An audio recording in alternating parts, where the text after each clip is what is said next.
Mesdames, Messieurs, bonjour. Très heureux de vous retrouver ici en direct d'Agrimax dans le cadre de notre émission. Il ne faut pas prendre les agriculteurs pour des billes. Pour des Poisson rouge. Pourquoi poissons rouges? Pourquoi les poissons rouges? Mais parce que ils ont de la mémoire. Ouais. Il y a 9-10 mois, on leur a promis des trucs. Donc il va falloir passer à la caisse là, c'est ça? Non, en tout cas, on sait que le 15 novembre, il y a un rendez-vous. Un rendez-vous. Et puis surtout, les poissons rouges, ils sont nuls en com, alors que les agris, ils sont top. Bon, on aura l'occasion effectivement de revenir sur l'annonce donc de cette échéance du 15 novembre avec justement un agriculteur qui va venir en parler. Alors, pour cette émission, j'ai le plaisir d'accueillir Jérôme Bourgeois. Allez, Jérôme, juste en 2 mots, présente-toi. Bonjour Jean-Paul. Bonjour. Directeur de la communication, GLHD, Ouais. partenaire fidèle de TV Agri. On est heureux d'être avec vous. Exactement. Et tu es le partenaire de l'émission. C'est dit, c'est clair. À tes côtés, Stéphanie Lebègue, jeune agricultrice. Où, Stéphanie? Dans les Ardennes. Ouais. Je suis installée avec mes parents en polyculture élevage laitier bio. Et plein de responsabilités syndicales au niveau. Ardennes, Grand Est et national. Je suis responsable du dossier bio national. Et il va falloir parler du modèle agricole familial notamment. À ma droite, Cécile Foissé. Bonjour Cécile. Bonjour. Cécile, présente-toi. Eh ben, moi, je travaille à la Chambre d'agriculture de Haute-Marne depuis 25 ans et je m'occupe des humains en agriculture. Donc, le côté relationnel et personnel des agriculteurs pour qu'ils soient bien dans leurs bottes. Et elle a écrit un super bouquin qui s'appelle Vachement Coach, où on s'intéresse plus à l'éleveur qu'à sa vache. Exactement. Et Marguerite, c'est une vache qui s'intéresse au bien-être de son éleveur. Pour une fois, ça va dans ce sens-là. Exact. À tes côtés, donc Julien Maudet. Bonjour Julien. Salut. Bonjour. Alors Julien, tu viens d'où?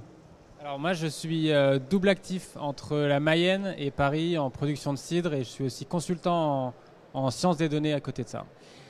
Et tu représentes ici une association que je ne connaissais pas, mais dès que j'ai su qu'elle existait, j'avais envie d'en parler en une phrase. Osons le temps partiel agricole avec Slasher Cueilleur. Pourquoi Slasher Cueilleur? Alors Slasher Cueilleur, donc c'est une association qui sensibilise et qui forme les personnes qui ne sont pas issues du monde agricole à la pluriactivité, pour créer en fait un nouveau chemin vers le monde agricole en étant en double activité pour sécuriser la transition. Alors Julien n'a pas dit, mais il a un drôle de parcours. Tu es quoi? Tu as fait une formation? Laquelle? D'ingénieur à l'école polytechnique en sciences des données et en mathématiques. Ouais. Et tu t'es dit, mais attends, je vais partir dans l'agriculture alors que tu aurais pu être un grand capitaine d'industrie. Ouais, mais le futur est agricole, j'en suis convaincu très profondément. Tu penses qu'aujourd'hui, l'enjeu, c'est l'agriculture pour nos sociétés? C'est le nerf de tous les enjeux, ça j'en suis sûr. L'alimentation, mais pas seulement. L'alimentation, la décarbonation, les énergies renouvelables, tout à la fin commence sur une parcelle.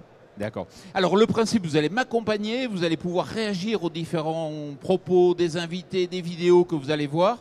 Et on va accueillir notre premier invité avec un petit jingle. Il s'agit de Maximin Charpentier qui fait le tour pour me rejoindre. Maximin, merci beaucoup d'être parmi nous. Maximin, bonjour. Tu es avant tout agriculteur. C'est ça, je suis agriculteur dans la Marne, à côté de Cézanne, à Lachy. Tu fais quoi? Alors j'ai une ferme assez diversifiée, donc des céréales, des pommes de terre. Je fais 1500 tonnes de pommes de terre pour les frites, pour les McDo. Ensuite, donc des céréales, un centre équestre, du photovoltaïque donc, sur mes bâtiments. On a également un méthaniseur, donc un centre équestre et un meublé de tourisme pour valoriser le territoire. Mais tu es aussi président de la Chambre régionale d'agriculture du Grand Est et aussi président de Terrasoulis. Voilà, c'est ça. Donc en fait, la présidence de la Chambre d'agriculture du Grand Est, c'est pour essayer d'accompagner au mieux les agriculteurs dans le transfert de la connaissance, dans le fait d'essayer de les amener à avoir raison 5 ans avant les autres.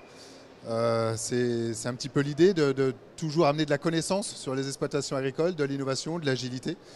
Donc là, j'essaie... Pour amener de la connaissance sur une exploitation, il faut que tous les conseillers des chambres, eux, soient dans une perspective justement d'aller chercher cette connaissance, de construire de l'innovation pour pouvoir l'amener, pour pouvoir amener les bonnes idées sur les exploitations. Et aujourd'hui, il y a tellement de transitions à accompagner qu'elle soit sur une transition avec l'agilité au climat, l'agilité finalement à tout ce qu'on nous demande, à toutes les injonctions de la société qui sont bien souvent légitimes, mais qui complexifient quand même le système agricole et on fait porter beaucoup de responsabilités sur l'exploitant. Et aujourd'hui, il faut aider l'agriculteur plutôt que d'essayer de lui mettre une injonction de plus, un règlement de plus.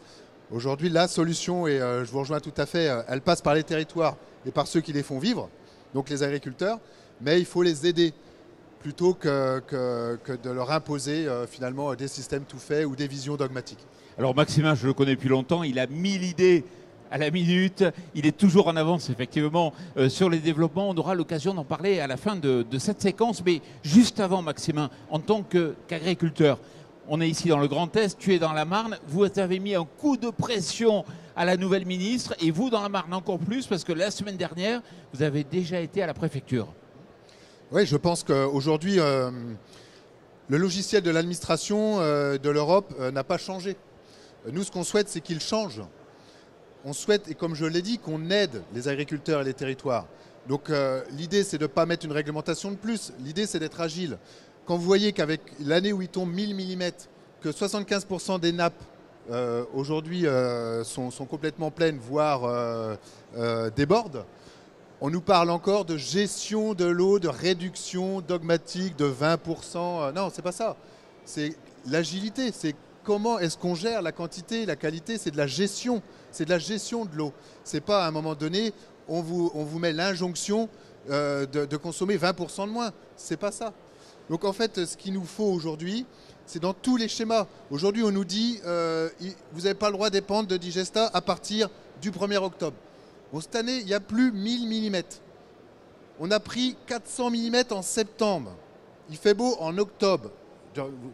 Forcément, vous n'avez pas mis le Digesta en septembre. Donc aujourd'hui, l'agriculture est tellement réglementée qu'elle ne prend pas du tout en compte finalement le climat. Donc on est obligé de faire des demandes de dérogation pour finalement faire notre métier en permanence. Plutôt que de se dire comment je vais aider l'agriculture qui est aujourd'hui dans cette difficulté. Donc là, je pense qu'il faut repenser ce logiciel. Et le 15 novembre, je pense que l'hiver dernier, l'agriculture était déjà en grave difficulté. Et on le voit bien en termes de trésorerie, en termes de capacité à accueillir justement les transitions. Là, on se prend une année la plus difficile depuis... Parce qu'il y a tout, le Mercosur, Lactalis, le climat. C'est la totale. Il ne peut plus rien arriver de pire. C'est la totale. Donc forcément, c'est dégradé par rapport à l'hiver dernier. Et on sait que le budget de l'État, il y a un contexte quand même qui est une réalité. Et les agriculteurs ont toujours été responsables à ce niveau-là.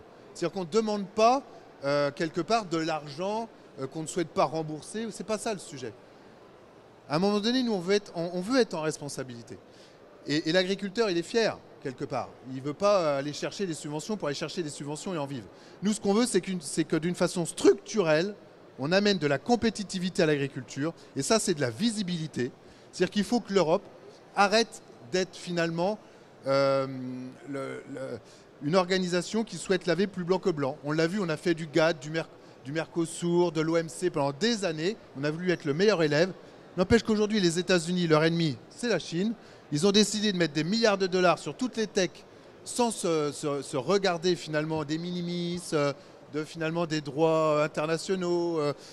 Et nous, qu'est-ce qu'on fait pendant ce temps-là? Elle est où la compétitivité européenne? Combien de milliards je mets sur l'agriculture, sur l'innovation? Oui, mais c'est pas nouveau ça. L'Europe avait toujours un train de retard. Enfin, ça fait des décennies qu'on n'est pas bon, faut se le dire. Et tu connais le titre de l'émission, c'est « Faut pas prendre les agris pour des cons ». Est-ce que tu n'as pas l'impression d'avoir été pris un peu pour... parce qu'on y croyait quand même au printemps dernier. Non, mais je pense qu'il y a un facteur qu'il va falloir que les gens comprennent cet hiver. Parce que là, l'heure, elle est grave. Et je ne veux pas être faire partie des gens qui veulent faire peur pour faire peur. Je pense qu'il faut prendre conscience que les agriculteurs, c'est des gens très pragmatiques, qui sont vraiment liés à la terre, et ils ont un réalisme et une intuition par rapport à des contextes de situation. Et aujourd'hui, la situation, l'Europe s'est trompée de stratégie. Je pense qu'il faut ouvrir les yeux. Il faut ouvrir les yeux sur la place de l'Europe dans le monde, sur la place de la géopolitique qui est en train de se transformer. autour des BRICS, autour de la valeur du dollar, autour de l'Ukraine, autour de la Russie, et la façon dont on se fait instrumentaliser politiquement dans tous ces jeux-là. Aujourd'hui, on dépend quand même du gaz liquéfié américain qui vient du gaz de schiste, mais tout le monde s'en fout et on va vous faire culpabiliser parce que vous n'avez pas fermé le robinet pour vous laver les dents. Et on Donc, importe, à un moment donné, on importe des engrais russes, il faut quand même le dire. Il faut arrêter. L'heure, elle est grave. Le 15 novembre, les agriculteurs sont dans la rue. C'est pour tirer une sonnette d'alarme. Ce n'est pas tant de l'argent qu'on souhaite, c'est à un moment donné qu'on change de logiciel. Mais vraiment, il faut une prise de conscience. Et les agriculteurs, je pense qu'ils sont le garant d'une stabilité territoriale. Et si à un moment donné, on a perdu la confiance des agriculteurs dans une société, et des agriculteurs aussi responsables que ceux qu'il y a en France, ben je pense que ce serait une erreur stratégique de nos politiques. Ils ont intérêt à se méfier de l'hiver qui arrive. Et heureusement que tu n'attends pas d'argent parce qu'il n'y en a plus. Alors, Jérôme. Alors, il y a 3 mots-clés super importants. C'est l'agilité, la compétitivité et puis la fierté. Puis moi, j'en rajouterai un 4e, c'est la créativité dont sont capables les agriculteurs, justement, pour se réinventer. C'est un courage. Et plutôt que... On parle de transition, mais on parle de transformation. Et la transformation, nous, on l'accompagne au quotidien. On a 30 projets en France.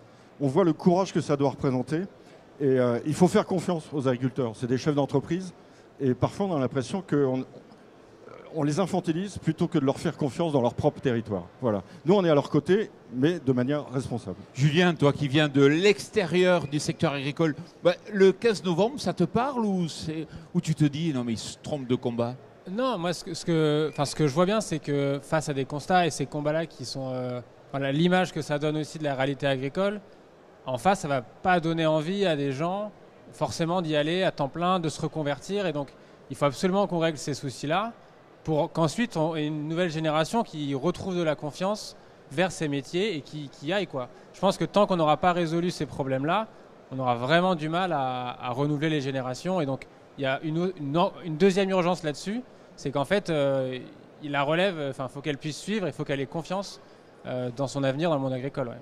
Ouais, mais Maximin, justement pour attirer les jeunes qui viennent d'ailleurs, la semaine dernière, vous avez fait quoi? Du lisier sur la préfecture, c'est trop vieux ça, non? Ça n'existe plus ça. C'est du siècle dernier. Non, mais chacun joue son rôle. C'est-à-dire que le syndicalisme a ses actions. Bon, moi, je représente les chambres consulaires, on est plutôt dans le temps long. Mais quelque part, c'est quand même aussi l'aboutissement d'une incompréhension. C'est pas lié à hier.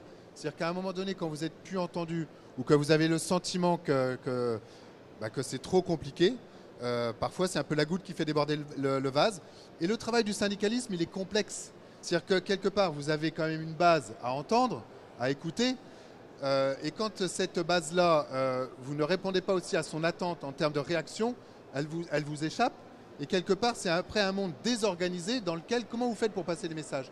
Parce que parfois, on sort peut-être sur des actions comme celle-ci, vous allez dire c'est d'un autre temps, mais la profession agricole et le syndicalisme majoritaire aujourd'hui, quand il a dealé un vrai deal de responsabilité avec l'État, il est capable du jour au lendemain de mettre tout le monde comme un i debout et en très peu de temps de répondre aux objectifs. L'agriculture dans les années 60, il fallait répondre à un objectif de nourrir, on s'est organisé, c'était plié. On le voit, la responsabilité sur la réglementation environnementale, on est le pays en France qui a pris ses responsabilités, qui est un des pays qui a le plus évolué sur les règles environnementales en Europe. Et d'ailleurs, je voudrais quand même vous dire qu'en France, on manifeste, mais dans tous les autres pays européens, on manifeste aussi, alors que nous, on a fait le choix du Green Deal et de s'améliorer sur l'environnement. On a perdu 30% de part de marché par rapport aux autres pays qui ont décidé de ne pas évoluer d'un point de vue réglementaire, sauf qu'aujourd'hui, les deux agricultures sont dans le mur. Nous, qui avons fait le choix du monter en gamme, mais on n'a pas de marché, et toutes les autres agricultures, Pologne, Hollande, Espagne, qui ont fait le choix de ne pas aller vers l'environnement, en tout cas de freiner au maximum, et bien aujourd'hui, ils ont la même problématique de rentabilité et de compétitivité. Donc en fait, en Europe aujourd'hui, les deux modèles, c'est-à-dire que vous ayez fait le choix de l'environnement, que vous n'ayez pas fait le choix de l'environnement en Europe, les deux agricultures sont dans le mur. Ça veut dire qu'il y a un vrai problème de fond sur la rémunération du métier d'agriculteur en Europe aujourd'hui. Et c'est ça qu'il faut que l'Europe entende. Et aujourd'hui, l'Europe, elle est face à ces démons C'est-à-dire qu'il va falloir qu'elle arrête de compter sur les autres dans le monde pour avoir son propre projet politique de souveraineté alimentaire et énergétique. Maximin, vous avez reçu tous les députés européens, etc. Avant les élections, ils vous ont dit au Salon de l'Agriculture, on vous écoute, on vient boire un coup dans les stands et tout ça. Dès qu'ils sont élus, allez hop, on signe Mercosur. Vous n'êtes pas un peu naïfs, les agriculteurs?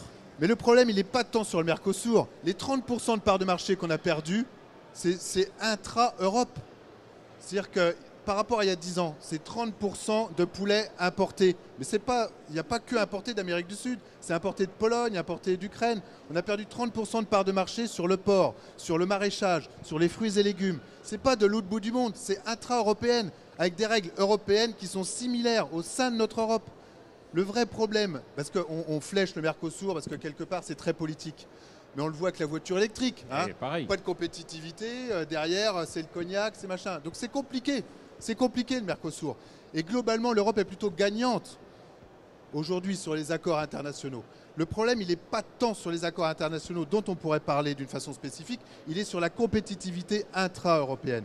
Et en fait, sur est-ce qu'on respecte ou pas les réglementations environnementales. Et selon les pays en Europe, on ne les respecte pas au même niveau. Et du coup, il y a une perversion sur la compétitivité intra-européenne. Alors juste, on va faire un petit sondage. On va lancer une vidéo, un témoignage juste après, mais d'abord un petit sondage. À votre avis, vous avez écouté, il faut manifester le 15. Est-ce qu'il vaut mieux aller manifester à Paris ou à Bruxelles? À votre avis, est-ce qu'on ne fait pas erreur d'aller manifester en France de façon locale? Pouce vers le haut si vous êtes d'accord, pouce vers le bas si vous n'êtes pas d'accord. Ben allez-y, alors vers le haut. Il faut aller à Bruxelles ou pas? Mais il faut aller en Amazonie, il faut aller au Brésil. Comment Pourquoi, on fait? Pourquoi au Brésil? C'est là-bas. Ah, il faut parler, Stéphanie. Ouais, déjà, il faut payer le voyage pour y aller là-bas. Puis il faut dépenser un peu de CO2. Pouce vers le. Alors, il faut aller à Bruxelles ou pas? Il faut aller aux deux. Il faut aller aux deux. Passer par Ouais, Paris, finir à Bruxelles. Alors, Cécile, elle pense qu'il faut manifester ici, en France. Moi, je pense qu'il faut faire de la pédagogie auprès des Français. Mais ça marche pas, ça. Oui, mais j'ai une fille qui est en école d'ingénieur en informatique et elle amène ses copains le week-end prochain dans sa ruralité pour leur parler d'agriculture. Parce qu'avant, chacun d'entre nous avait quelqu'un dans l'agriculture. Aujourd'hui, c'est parfois les instituteurs, les profs avec une bonne intention qui parlent d'agriculture. Et en fait, il y a une vraie méconnaissance de ce que c'est le bon sens agricole, ce que c'est la vraie vie de l'agriculture en France. Et déjà, si on veut être soutenu par nos citoyens, il faut déjà chaque jour qu'on aille au contact des gens. Chacun doit faire sa part sur sa ferme de façon concrète. Stéphanie, quelle vision tu as? Est-ce qu'on va aux bonnes personnes? Je suis d'accord avec ce que dit Cécile. Il faut faire des choses en local, ok. Mais par contre, nous, en tant qu'agriculteurs, s'il faut aller manifester, il faut aussi aller manifester à Bruxelles. Ah, ben alors justement, on a un témoignage, vous allez voir, c'est Jérôme Bail, c'est lui qui avait bloqué l'autoroute, d'où étaient partis un peu tous les manifestations du printemps dernier. Ben justement, on l'a reçu dans l'émission précédente, et vous allez voir ce qu'il en pense, lui. Image. Mais si depuis 30 ans on perd tous les matchs, c'est qu'il y a un problème. C'est que tout simplement, eh bien, on ne va pas voir les bonnes personnes. Moi, je l'ai dit, on a bloqué une frontière, mais peut-être qu'il y aurait une convergence vers Bruxelles, parce qu'au printemps, après les mouvements qu'il y a eu, n'oubliez pas que c'est tous les agriculteurs de quasiment tous les pays d'Europe qui sont descendus dans la rue. Et maintenant, eh bien, il va falloir peut-être qu'on s'allie tous pour aller tous les réveiller au Parlement européen. Parce que si on va parler avec le gouvernement français, c'est encore un intermédiaire. Et on se plaint depuis le début qu'il n'y a que des intermédiaires. Et que ça change. Voilà. C'est vrai, Gabriel Attal, il est venu avec ses bottes de paille, il a signé les papiers, il a fait la com, il s'est servi de vous, les agriculteurs, de façon globale. Ouais, mais c'est vrai et c'est pas vrai. Parce que moi, j'y suis allé à l'Europe et j'ai été représentant au COPA-COGECA pendant 2-3 ans. Qui est l'ensemble des syndicats européens agriculteurs. Voilà. Et donc, en fait, on a beaucoup déjà travaillé sur la déréglementation d'un point de vue européen. Très factuellement, quand vous regardez la réglementation européenne, depuis ces 5 dernières années, elle a diminué à peu près de moitié. C'est-à-dire que sur les 5 dernières années, l'Europe s'est rendue compte qu'elle avait trop réglementé l'agriculture. Elle a enlevé 50% de réglementation. Sauf que nous, en France, et en fait, il y avait de la subsidiarité, c'est-à-dire que les États pouvaient ou pas la conserver. En France, on a conservé les 50% de réglementation annulée par l'Europe. Nous, on a décidé de les conserver en France. Et ça, c'est une décision franco-française. Donc, il a raison, parce qu'il faut aller changer le logiciel de Bruxelles sur énormément de dossiers, comme je vous l'ai dit auparavant. Mais on a notre part de responsabilité aussi en France. Et ce serait trop facile de dire le problème, il est à Bruxelles, il n'est pas chez nous. Ce serait trop facile. Et dans la vie, c'est rarement noir et blanc. C'est-à-dire que la France a largement sa part. Et quelque part, aujourd'hui, le problème de la France, c'est qu'on n'est pas allé au bout des réformes territoriales dans la responsabilité des territoires. C'est-à-dire qu'on a fait la loi NOTRe, on a fait les grandes régions, sauf que derrière, on n'a pas supprimé les départements, on n'a supprimé aucun échelon, on en a même renforcé, on en a même recréé un, puisqu'on a fait les agglos. Donc aujourd'hui, vous avez les responsables développement économique dans les agglos, dans les régions, dans les départements. Enfin, on n'a rien changé. Et 30 000 fonctionnaires au ministère de l'Agriculture, Exactement. 1 pour 10 agriculteurs. Exactement. Tu as un fonctionnaire pour 10 agriculteurs et tu n'en vois pas la couleur, globalement. Alors, on parle de budget, on parle de recettes. Moi, là, ça fait 8 jours que j'entends quand même peu de propositions sur la partie baisse de charge, sur la partie structurante. Parce qu'on peut régler, on peut aller chercher un peu de fric pour boucher un trou. Mais à un moment donné, si vous n'avez pas la visibilité à moyen et long terme sur finalement les vraies économies de charge que vous faites, bah, le trou que vous bouchez, vous dites je vais le boucher tous les ans. Et aujourd'hui, c'est ce qu'on est en train de faire. Et en fait, le vrai souci, pour moi, il est autant, et c'est pour ça que je pense que dans la réponse, il faut aller autant à Bruxelles qu'à Paris, et d'aller trop facilement à Bruxelles sans que Paris prenne ses responsabilités, en tout cas qu'on donne de la légitimité au territoire, et ben je pense qu'on n'aurait fait qu'une partie du travail. Jérôme. Maximin, derrière la question qu'évoque Jérôme Bail, il y en a une autre. C'est comment ça se fait qu'un accord qui est négocié depuis 20 ans, le Mercosur, on prenne 20 ans pour arriver à un non-consensus et un accord qui crée encore des blocages. Comment est-ce qu'on fait? Ouais, c'est bizarre quand même. 20 ans pour dire au final on va le passer au forceps. Non mais le problème c'est que ces sujets-là, c'est qu'aujourd'hui ils tombent à l'eau du jour au lendemain avec le contexte géopolitique. C'est ça le pire. C'est qu'aujourd'hui quand vous avez finalement des États-Unis, aujourd'hui le débat entre démocrates et républicains, ils sont sur le bilan économique, ils sont d'accord sur tout, c'est America First. En fait ils s'opposent sur les valeurs mais ils ne s'opposent pas sur le projet économique. Nous on s'oppose sur le projet économique. Est-ce qu'il faut une politique d'offre ou de demande? Nous, on est encore sur est-ce qu'il faut taxer ou pas? Alors, eux, ils sont d'accord qu'il faut libéraliser l'économie pour libéraliser l'entreprise. Et ils mettent même $1 milliard la planche à billets au service de l'innovation et du développement. Sur le projet économique, ils sont OK. Le problème, c'est que si nous, on ne se réveille pas sur ce projet économique, on est mort. Aujourd'hui, ils ont 80% des brevets aux États-Unis. Ils ont décidé que l'Europe était juste une variable d'ajustement. Leur cible, c'est la Chine. Point barre. Donc aujourd'hui, de réfléchir Mercosur sans penser que la carte mentale, elle doit complètement changer. Et qu'aujourd'hui, il faut s'affirmer. Il faut affirmer la souveraineté. Il faut affirmer l'Europe. Et il n'y a qu'un point sur lequel vous pouvez vous affirmer, c'est sur l'énergie. Pourquoi les États-Unis ont repris du poil de la bête sur le plan économique? C'est parce qu'ils ont fait le gaz de schiste, ils se sont rendus indépendants sur le plan énergétique et ils sont même exportateurs. Du coup, aujourd'hui, c'est les rois du pétrole, c'est le cas de le dire. Alors parlons-en de l'énergie, puisque nous, on en parle souvent dans l'émission Power Boost. Aujourd'hui, on importe de l'engrais de Russie, de la potasse de la Biélorussie, alors qu'il y a eu, suite à un détournement d'un avion, parce qu'il y avait un journaliste, je ne sais pas si vous vous rappelez à l'intérieur, un avion qui avait été détourné. Aujourd'hui, la potasse, elle part de Biélorussie, elle vient en Russie, elle passe à Chypre et elle revient dans les champs des agriculteurs. Et les agriculteurs, vous n'êtes pas assez exigeants là-dessus, parce que vous achetez des big bags sans savoir l'engrais qu'il y a dedans. Il faut un grand plan de souveraineté énergétique en Europe. Le problème, c'est qu'aujourd'hui, on est dans une guerre économique mondiale qui va être très, très, très violente. Et qu'en Europe, quelque part, il nous faut absolument cette souveraineté énergétique. Et donc, alors, il faut réfléchir à fond.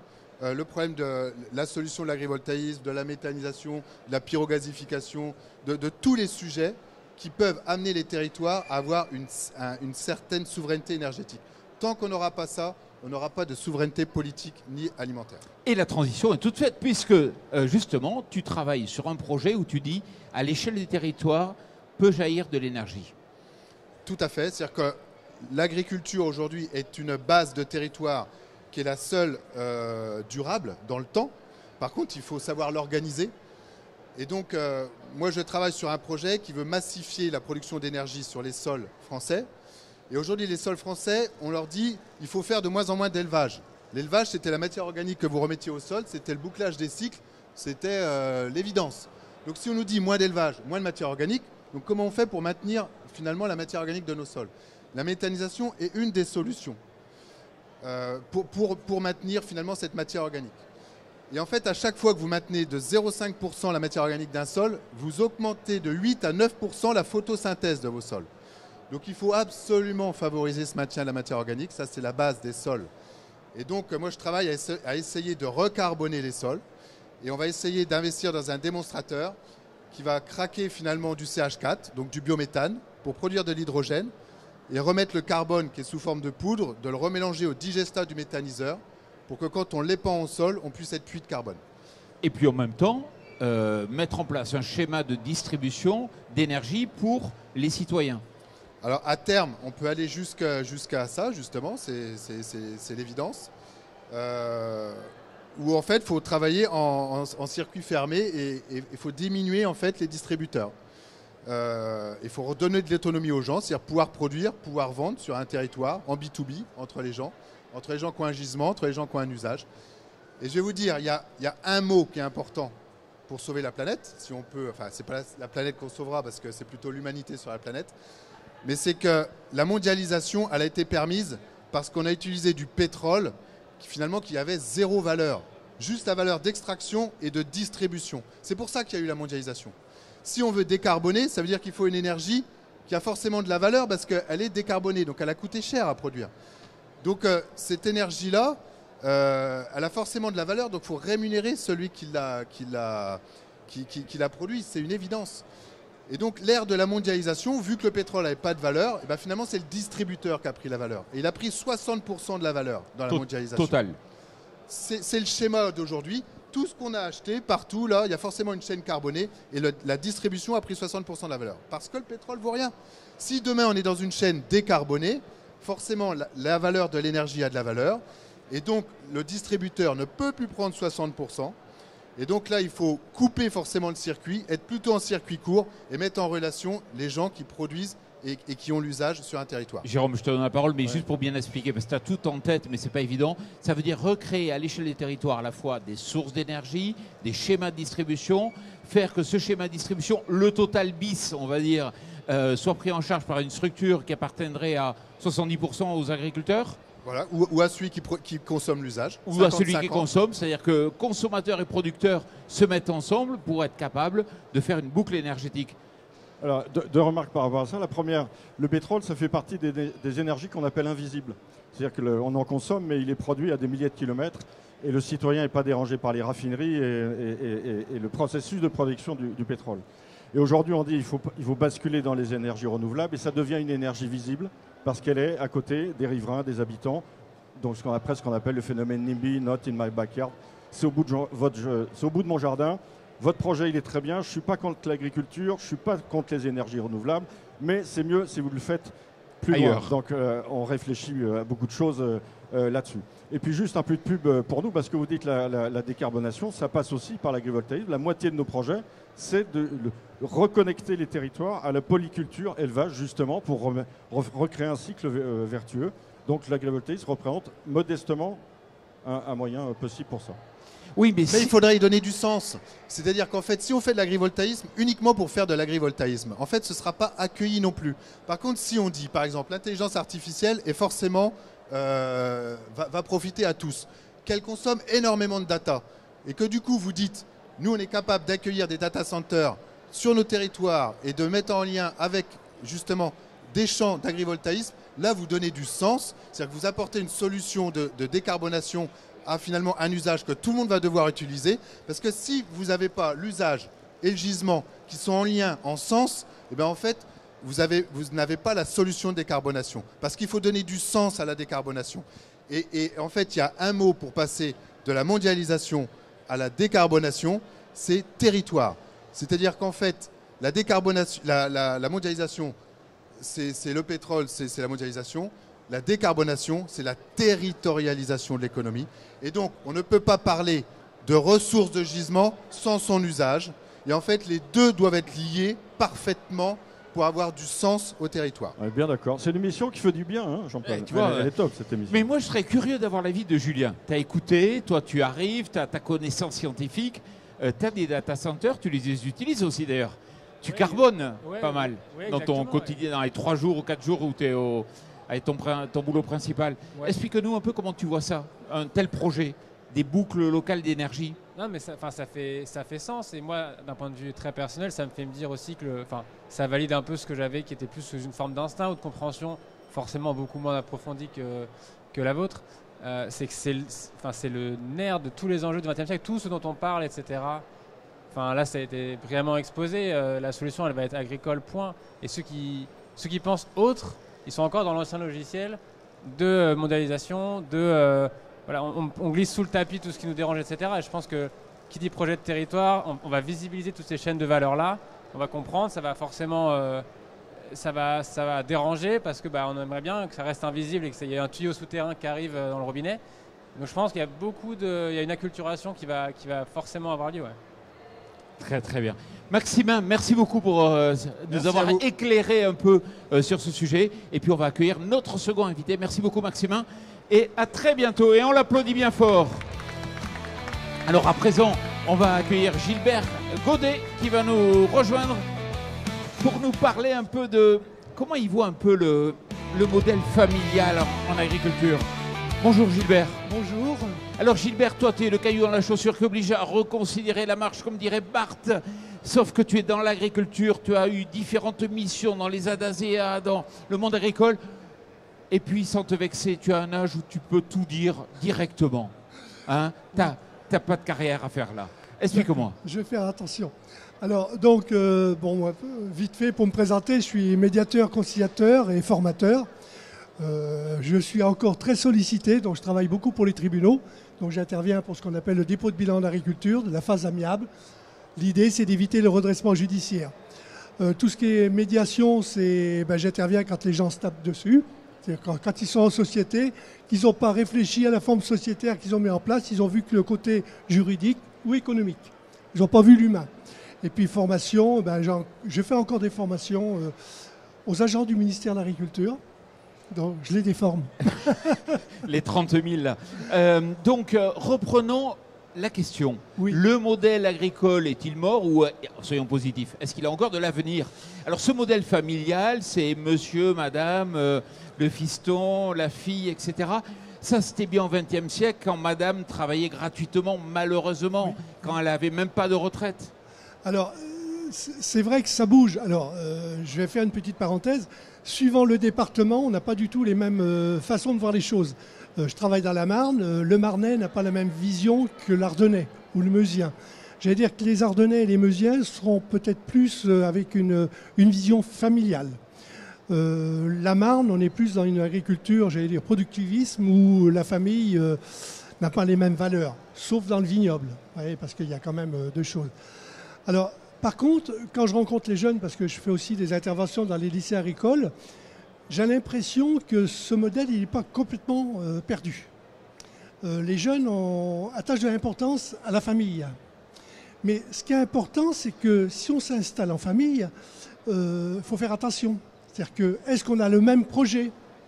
Parce que si on n'a pas le même projet, si on n'a pas les mêmes valeurs, on va au casse-pipe. Donc, voilà, moi j'allais dire que suivant les régions, suivant les départements, on aurait plus tendance à promouvoir le modèle familial, mais attention au modèle familial, on va au casse-pipe si on n'intègre pas ces valeurs humaines. Est-ce qu'on va sur le même cheminement, etc., etc. Ça, c'est vachement important. Cécile, qui en a vu des histoires, des belles et des moins belles. C'est ça. Alors, ou moi, des tristes. Je suis finalement Gilbert. Parce que ça a été un de mes modèles, donc merci Gilbert qui m'a inspiré. Et ce que je peux voir aujourd'hui, c'est que dans les systèmes familiaux, on se dit, comme on est en famille, ça va aller. Et effectivement, tout le travail sur c'est quoi le projet commun, c'est quoi les valeurs qu'on a, l'organisation qu'on veut, eh ben, c'est pas traité. Et ça va bien au début tant qu'on fait partie du premier cercle. Je dis le premier cercle, c'est papa, maman, mes frères, mes sœurs. Et puis après, il y a un conjoint qui arrive, qui est de l'extérieur. Et là, ça fait un nouveau premier cercle. Mais souvent, on veut le faire rentrer dans le premier cercle initial. Et là, ça frite. Et c'est là que ça commence. Et souvent, on dit « Ah, c'est sa femme. Depuis qu'il est marié, ça va vraiment pas. » Non, c'est que tout d'un coup, en tant qu'adulte, il a décidé de remettre ses priorités à un autre endroit. Stéphanie, ça frite chez les Lebègue? Non. Non, ça va. Il y a un conflit de génération, mais après, ça c'est tout à fait normal. Mais on est assez fusionnel dans nos décisions et dans notre façon de faire. Non, moi, je me souviendrai toujours, c'est quand je me suis installée, quand j'ai fait mon stage 21 heures, et que mon conseiller de gestion m'a dit tu vas avoir quelqu'un un jour, tu vas rencontrer quelqu'un, tu vas fonder ta famille, et tu vas te marier. Oui. Est-ce que tu es capable de te marier avec tes parents? Non. Direct. Clairement, non. Et pourtant, tu vas t'installer avec eux. Donc c'est un peu ça aussi qui a fait des fois, voilà, on sait qu'il y a le conflit de génération, mais on arrive toujours à communiquer et à se dire les choses correctement.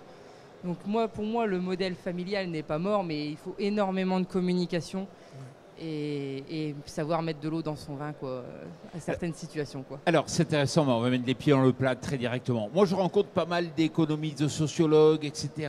Enfin, en off, ils me disent les jeunes, ils veulent avoir des week-ends. Donc il faut des salariés, les structures elles doivent être plus grandes, donc ça veut dire qu'il va falloir un peu développer de façon grande. Et le modèle familial, on n'ose pas le dire trop, mais ce n'est pas un modèle d'avenir. Et le syndicalisme brandit toujours le modèle familial, mais est-ce qu'il est digne du futur? Stéphanie, la question en tant que jeune agricultrice, des jeunes agriculteurs, honnêtement. Pour moi, oui. Pourquoi? Ben après, voilà, moi, mon installation, j'en vois que du bon, et parce que je m'entends très bien, voilà, avec mes parents, et on arrive à on communique très bien. Maintenant, je sais qu'il y a d'autres structures et il y a d'autres exploitations où ça se passe très mal avec les parents et que les enfants vont s'installer à l'extérieur hors cadre familial et autres. Mais non, pour moi, s'il y a de la communication et que les bases sont déjà bien faites, oui. Et on évolue ensemble. En fait, il faut aussi que la génération d'avant se dise qu'il faut qu'ils rentrent aussi dans la génération de maintenant. En fait, nous, on a investi dans des robots. Chose qu'à l'heure, quand je me suis installée, c'était hors de question. Il n'y avait pas d'histoire de robot. Et j'ai dû discuter et communiquer. Et le robot est arrivé. Et maintenant, même mes parents me disent waouh, ça fait du bien.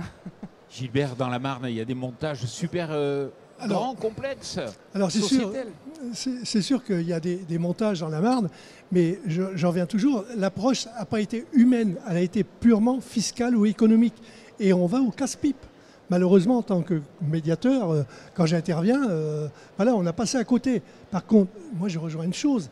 Quand un jeune s'installe, qu'il a fait un parcours à l'extérieur, qu'il a suivi la formation relations humaines dans les sociétés. J'insiste, elle existe dans les Ardennes et non dans la Marne. Et elle est très bien. On va pas au casse-pipe. C'est-à-dire que là, on intègre l'humain parce que les décisions doivent être communes. La famille, c'est pas parce que papa et maman sont là que c'est eux qui ont le pouvoir de décision. C'est tout le monde. Ça, c'est vachement important. Alors, dans la Marne, on passe à côté de ces choses-là. Et malheureusement, quand on dit c'est les petites fermes qui sont dans la mouise, je dis non. Moi, c'est des fermes de 400 hectares, 500 hectares qui sont dans la mouise. Ce n'est pas des fermes de 80 ou 100 hectares. Vous voyez ce que je veux dire? Oui, je vois très bien. Alors vous tous, là, vous me parlez du modèle du XXe siècle. Vous avez entendu in vivo les coopératives qui disent s'il n'y a pas d'agriculteurs pour exploiter les terres, c'est pas grave, on va le faire pour vous. C'est une bonne ou une mauvaise idée que les coopératives, justement, s'approprient le droit d'exploiter les terres pour leurs adhérents, faute peut-être d'intervention? Pouce vers le haut, pouce vers le bas. Bonne ou mauvaise idée? Ok, il n'y en a pas. Alors ça, c'est Jérôme qui est. Moi, je mets le pouce entre les deux. Qui est entre les deux, qui se oui, mouille parce pas. que ça dépend des situations. Pourquoi? Nous, à notre faible expérience, ce qu'on peut dire, c'est que les agriculteurs qu'on accompagne aujourd'hui, ils ont tous des problèmes et que la première problématique qu'ils ont, c'est le premier discours qu'ils nous disent, c'est je ne pense pas aujourd'hui transmettre mon exploitation parce que je ne vois pas l'intérêt que ça va représenter pour lui. Et quand on avance avec eux sur le projet et que tout à coup on remet en perspective un compte d'exploitation garanti sur 40 ans, ça change la donne. Et on sent que la matière économique, elle est quand même très importante. Est-ce que ça va être viable et pérenne? C'est ça, enfin en tout cas, nous, c'est le questionnement auquel on est confronté. Et la solution qu'on apporte modestement, encore une fois, elle redonne cet horizon à 40 ans. Donc là, tout à coup, ça remet le sujet de la transmission au sein de la cellule familiale. Et il se repositionne et il se repose la question. Mais voilà, ça, c'est notre expérience sur 30 projets. Allez-y. Alors, concernant la transmission du patrimoine, c'est souvent un sujet tabou, alors que ce sujet-là devrait être abordé dès le départ. C'est-à-dire qu'il faut que les parents réfléchissent pendant que tout le monde est là. Parce que souvent, ils n'ont rien fait, et malheureusement, quand il y a un pépin, c'est le drame. Moi, c'est ce que je vis souvent. Toi, tu vois que des moi, je vois histoires à chaque fois. Hein. Que de la merde. Que de la merde. Voilà, tout ce qui va mal. Ouais. Et ce qui est mal pensé et pas assez tôt, en clair. Tout à fait. Alors, ce qui est pas anticipé. Moi, je n'hésite pas, quand je rencontre les gens, à leur parler de ces choses-là. Et je les fais rentrer dans une autre dynamique. Voilà. Parce que c'est tabou. Alors que non, c'est pas tabou. Voilà. Par contre, je voulais rebondir par rapport à ce que disait Maximin. Aujourd'hui, le mode de développement agricole produit du mal-être, alors qu'il devrait produire du bien-être. Et ça, je suis horrifié. Et ça fait depuis 1989 qu'on se bat on connaît les causes qui génèrent le mal-être et on ne fait rien. Voilà. Et donc ça, derrière les propos de Maximin, je pense qu'il faudrait intégrer ces choses-là. Alors c'est vrai, Gilbert, il y a l'Europe, il y a tout ça. Mais... Gilbert, tu déprimes Julien là. Non, moi j'allais rebondir à la question de tout à l'heure. Pour moi, c'est une réponse pragmatique des coopératives. Enfin, il n'y a pas de repreneur en face. Il faut bien maintenir les parcelles en production. Et donc je pense que, en tout cas nous, là, chez Slasher-Cueilleur, on est quand même en faveur d'une transition agroécologique. Et c'est sûr qu'on ne va pas dans le bon sens là. Et c'est pour ça qu'il faut trouver de nouveaux leviers pour ramener du monde vers l'agricole, qu'il y ait des gens qui se positionnent en face avec, pourquoi pas, l'agrivoltaïsme comme soutien à des projets d'installation. Il y a aussi des entreprises intégrées qui accompagnent sur l'évolution des pratiques lors des installations. Et nous, chez Slasher-Cueilleur, on pense que la double activité, ça va permettre aussi de rentrer dans le monde agricole avec de la sérénité pour sécuriser un parcours qui va être peut-être plus long, mais plus résilient, avec un plus faible taux d'échec. Ouais, parce qu'il faut que j'explique, parce que j'ai bossé un peu le dossier pour recevoir Julien, c'est que votre approche, elle est vraiment intéressante. C'est-à-dire, vous dites, globalement, il y a 30% des exploitations qui vont changer demain pour assurer la souveraineté alimentaire. Déjà aujourd'hui, c'est pas gagné, demain ça le sera encore moins. Ne parlons pas de l'environnement, l'agroécologie, tout ça. À partir de ce moment-là, tu dis, il faut que nous, étant en dehors du secteur agricole, on aille faire notre part quelque part. Et ton approche, ou votre approche, elle est très pragmatique. Elle est de dire, dans le monde agricole, quand tu as étudié le dossier, il faut faire des chèques à 5 chiffres, à 6 chiffres pour s'installer. Il faut aller voir la banque, il faut se mettre des dettes, etc. Et toi, tu dis, mais moi j'ai un boulot, par ailleurs, tu as un bon boulot. Je vais en même temps apprendre, faire des erreurs, développer petit à petit ta cidrerie, ton verger, te faire incuber chez un agriculteur. C'est-à-dire que tu as trouvé un agriculteur pour apprendre avec lui le métier. Et puis à un moment donné, tu vas quitter la trajectoire quand tu seras prêt pour totalement être opérationnel en agriculture. C'est ça ton histoire ? C'est exactement ça. C'est ma petite histoire personnelle. Et donc le projet d'association Slasher-Cueilleur qu'on porte avec Lola, c'est finalement de venir sensibiliser, de venir d'accompagner. On a monté une formation en 2 jours qui s'appelle Futur Slasher-Cueilleur, monter ma double activité. On parle surtout à un public qui est non issu du monde agricole, pas mal des gens qui travaillent dans le secteur tertiaire, ce qui est aujourd'hui 20% de l'emploi, c'est les cadres du secteur tertiaire, donc c'est un vivier de gens qui sont en plus en quête de sens, qui comprennent bien, ils se sentent un peu hors sol, ils voient bien les problématiques de changement climatique, de biodiversité, etc. Ils ont envie d'agir et on vient créer une passerelle comme ça vers le monde agricole parce qu'on est convaincus, nous, et je l'ai déjà dit tout à l'heure, la solution est agricole. Et donc voilà, on a cette formation en 2 jours, on leur parle d'agriculture, on parle des modalités du temps partiel, est-ce qu'on peut faire de l'élevage à temps partiel, du maraîchage, de l'arboriculture, les différentes formes juridiques compatibles, etc. On va visiter des fermes avec eux. Donc voilà, tout ça c'est vraiment ce qu'on développe avec le projet Slasher-Cueilleur et pour nous c'est une réponse pragmatique. Et est-ce que tu es bien accueilli par le monde agricole ? La vraie question, ou est-ce qu'il te voit comme un bobo parisien qui vient faire du télétravail à la ferme ? Alors, première réponse, le monde agricole nous reçoit très bien parce que déjà on est dans une démarche d'humilité, on n'invente rien. En fait aujourd'hui c'est 40% des installations qui se font dans le cadre d'une double activité, c'est un chiffre qui progresse de 3% par an, c'est 25% des chefs d'exploitation qui sont double actifs.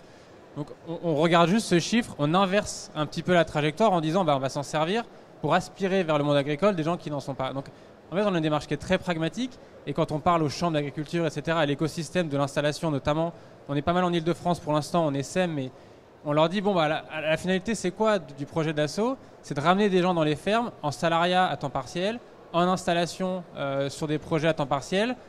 Est-ce que c'est une bonne chose? Je pense que oui. Donc finalement, on est très bien reçus. Ouais. Gilbert, ça décoiffe, sans jeu de mots. Oui, je pense que, enfin, sur le fond, je pense qu'il a raison. Je veux dire, la pluriactivité, pourquoi pas, à condition qu'elle a bien été étudiée au départ. Voilà. Et si c'est un choix personnel, si on prend son pied en faisant ces choses-là, moi je ne suis pas contre, au contraire. Oui, mais le syndicalisme historique, excuse-moi Stéphanie, il n'aimait pas les demi-agriculteurs, vous savez, celui qui a un double métier, c'est vrai ça, Oui. il faut le dire. Historiquement, le syndicalisme, il était pas Exactement. pour. Aujourd'hui.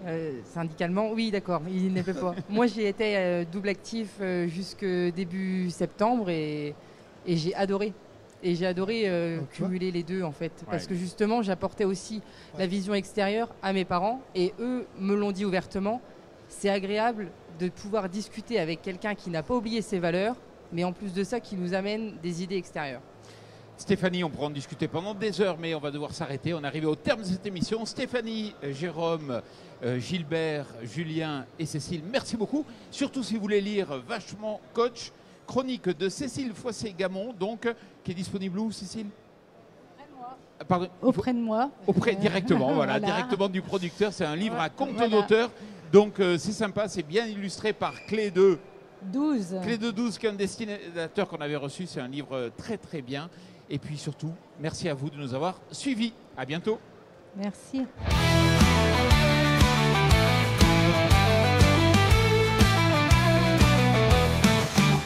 Faut pas prendre les agriculteurs pour